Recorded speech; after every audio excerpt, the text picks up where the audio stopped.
이제 중요한 이벤트를 앞두고 있습니다. 내일이면 이제 상호관세 내용 발표가 될 겁니다. 현지 시간으로는 오후 4시고요. 한국 시간으로는 4월 3일 오전 5시에 저희가 확인을 할 수 있을 예정입니다. 그래서 이 관세와 관련해서 포트를 조정한다거나 전략을 세울 수 있는 어떻게 보면 오늘이 마지막 일일 수도 있을 것 같아서요.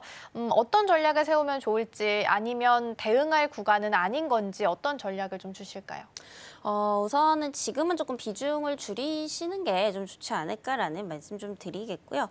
물론 이제 관세에 대한 어떤 우려감들이 지속적으로 지금 우리 시장을 좀 짓눌러 왔기 때문에 상대적으로 좀 저평가되어 있는 것은 좀 맞습니다만 우리가 이제 또 트럼프 대통령이 또 알 수 없는 또 인물이거든요. 그래서 지금 뭐 현대차 관세에 대한 부분만 보더라도 정말 하루 만에 이제 또 스탠스를 바꿀 수 있는 입장이다 보니까 아예 이 부분들이 진짜 세부적으로 어떻게 나오는지 한번 확인을 하고 접근을 해도 늦지 않다라는 말씀 우선 드리겠고요.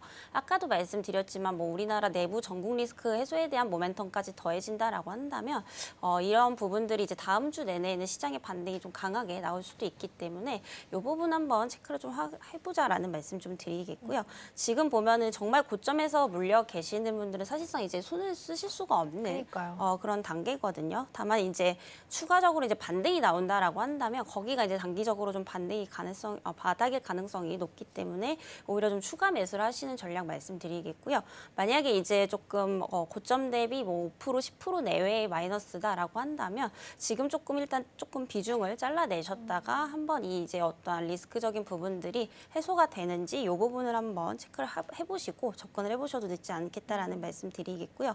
그리고 한 가지 더 말씀드리자면 정치 테마주들 같은 경우에는 이제 실체가 없는 것도 알고 계실 겁니다. 정말 이제 잘못 물리게 되면은 또 다음 대선까지 몇 년 동안 또 어떤 그런 리스크에 좀 노출이 되실 수가 있는 부분들이기 때문에 특히나 이제 정치 테마주는 조금 조심을 하시는 게 좀 좋겠다라는 말씀드리면서 결국에는 이제 마이너스에 대한 어떤 손실폭이 그렇게 크지 않으신 분들은 한번 이제 비중 축소에 대한 의견을 좀 드려보도록 하겠습니다. 그렇죠. 아직까지 이제 불확실성이 좀 남아있는 시장이다 보니까 가능하다면 일단은 좀 비중을 줄이고 가는 전략이 좋을 것 같습니다. 오늘도 말씀해 주신 것처럼 정치 테마주, 특히나 인맥주, 인물주 위주로 강세를 보이면서 작은 종목들이 움직임을 보이고 있습니다. 4월 3일에는 관세 관련한 내용, 그리고 4월 4일에는 국내에 있는 헌재 선고까지 불확실성이 다 해소되고 확인하고 가자라는 조언을 좀 주신 것 같습니다. 자, 그러면은 관세하면 또 빼놓을 수 없는 가장 우려하고 있는 섹터 중에 하나가 또 자동차가 아닐까 싶어서요. 자동차 부분 좀 점검을 해볼 텐데 사실 오늘 관세가 아직 나오기 전이니까 관세 나오기 전에 혹은 그 이후에 대응 방법을 찾아보면 기업들 입장에서는 가장 대표적인 방법이 가격 인상이 될 수 있을 것 같거든요. 그리고 가격을 인상하게 되면 다시 내리긴 좀 쉽지 않고 그리고 지금 딱 관세라는 명분도 굉장히 좋은 상황인 것 같아서 오히려 이 관세가 지나가고 나면 더 좋아질 수 있는 환경이 만들어질 수도 있을까요? 더 좋아질 것 같지는 않아요. 근데 이제 너무 조금 우려는 안 하셔도 좀 괜찮지 않을까라고 좀 조심스럽게 좀 말씀을 드리겠고요. 왜냐면은 지금 이제 어쨌든 관세가 붙는다라는 것은 가격이 이제 인상이 된다라는 거잖아요. 근데 소비자들 입장에서 보게 되면은 이제 비싸기 때문에 굉장히 좀 망설여질 겁니다. 그래서 그러다 보니까 지금 어떠한 현상이 발생을 하고 있냐면요. 미국에서 지금 3월 달에 이제 4월부터 관세 적용이 되니까 소비자분들이 이제 지금 빠르게 이제 자동차를 구매를 하고 있는 이런 현상들이 좀 발생을 하고 있다라고 합니다. 그래서 그만큼 이제 가격이 오르는 것에 대해서 뭔가 이런 거부 반응이 있다라는 거죠. 그래서 3월 달에 지금 미국의 현대차 판매량이 상당히 좀 늘어나고 있다라고 좀 보시면 될 것 같고요. 그러니까 우리가 흔히 말해서 이제 오르기 전에 이제 빨리 이제 이득을 취하려는 그런 이제 제스처로 좀 판단을 해보시면 될 것 같은데 결국에 이런 부분들이 앞으로 또 미국에서의 어떤 소비 침체가 이어지게 되면은 가격 인상에 대한 부분들이 좋을 수는 없다라고 저는 좀 판단이 되고 있는 상황입니다. 어쨌든 우리가 경기가 굉장히 어려웠을 때 보면요. 특히나 이제 코로나19 때도 마찬가지고 이 가성비에 대한 어떤 전략들이 굉장히 잘 먹혔었거든요. 그러다 보니까 화장품 쪽에서도 럭셔리보다는 이제 인디 브랜드 쪽이 이제 성행을 했던 부분들이고 근데 워낙에 지금 미국 경기가 이제 앞으로 침체냐 아니냐로 계속해서 좀 가고 있는 부분들을 본다면 이게 앞으로 좀 좋아지기는 힘들지 않을까라고 좀 보고 있습니다. 근데 그럼에도 불구하고 지금 이렇게까지 빠진 것은 조금 과도하다라고 보고 있는 상황이고요. 어쨌든 현대차 같은 경우에 지금 현지에다가 이제 공장을 또 이제 설립을 하고 가동을 할 것으로 좀 보이고 있기 때문에 이와 관련해서 생각보다 이제 관세에 대한 타격은 크지 않을 수 있다라고 좀 판단이 되고 있습니다. 그래서 어쨌든 가격 인상 측면에서 본다면 저는 부정적인 요소가 조금 더 강하다라고 좀 보고 있는 상황이기 때문에 지금 이제 단기 관점에서는 이런 것들이 이제 좀 짓누를 수는 있어요. 주가에 대한 부분들을.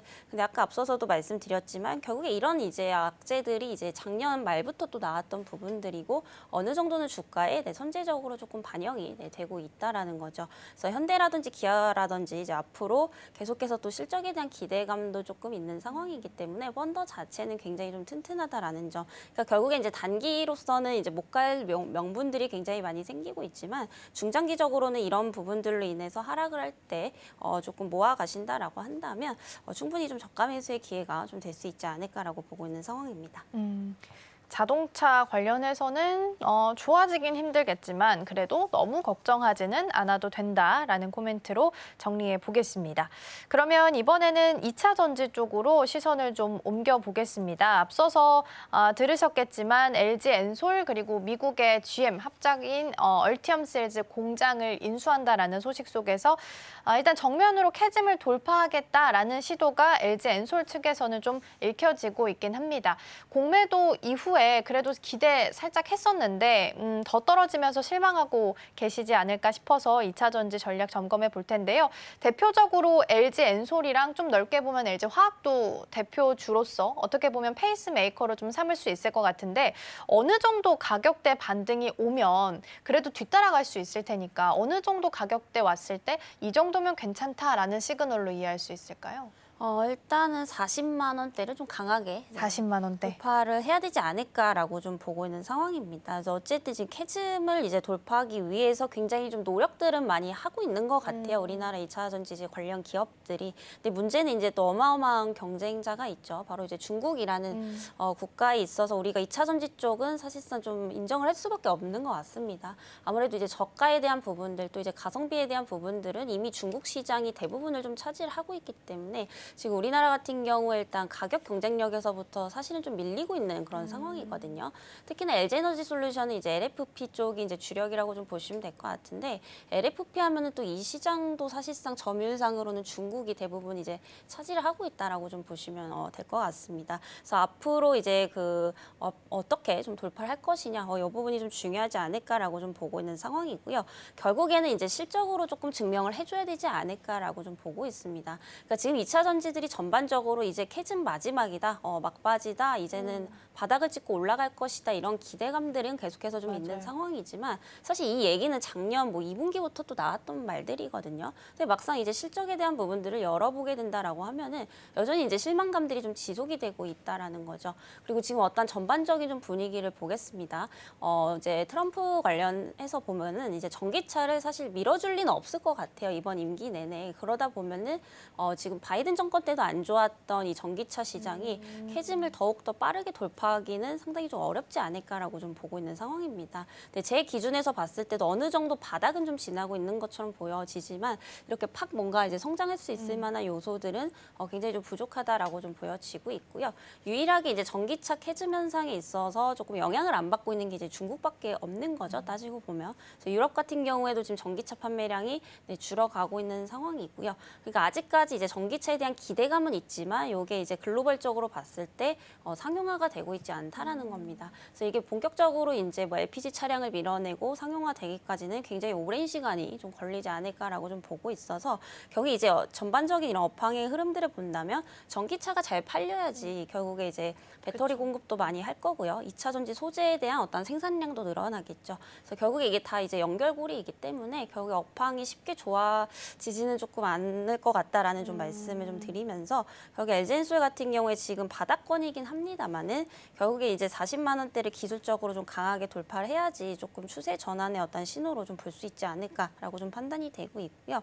이제 하락하는 와중에도 사실상 지속적인 어떤 반등 정도는 나오고 있습니다만 항상 지금 저항선에 걸리게 되면서 저점을 낮춰가는 이런 이제 모습들을 조금 보여주고 있는 상황이죠. 그래서 앞으로 이제 38만 원에서 40만 원을 또 강하게 돌파하지 못한다라고 한다면 다시금 이제 상단폭은 제한될 가능성이 좀 높다라고 좀 보고 있습니다. 근데 지금 가격대에서 저는 박스권 매매 전략은 좀 더 유효할 것 같아요. 어쨌든 2차 전지 관련해서는 중간중간에 반등은 지속적으로 조금 나와주는 이제 상황이기 때문에 바닥권에서 매수했다가 좀 트레이딩 관점에서 상단에서 파는 어떠한 이런 박스권 매매 전략은 유효하겠지만 중장기적으로 보기에는 아직까지는 이제 우리가 실적에 대한 부분들은 한 번 더 좀 체크를 해보고 진입을 해도 늦지 않다라는 말씀까지 좀 드리도록 하겠습니다. 네, 2차 전지에 대한 셈법이 점점 더 복잡해지는 것 같습니다. 페이스메이커로 삼을 수 있는 LG 엔솔 같은 경우에는 기록을 깬다라고 한다면 일단 40만 원대 돌파는 돼야 된다라는 말씀을 주셨습니다. 여전히 룸이 좀 많이 열려 있는 상황이라서 많이 올라가 줘야 되지 않을까 싶습니다. 다만 2차 전지 안에서는 박스권 매매 유효하다라는 말씀 주셨습니다.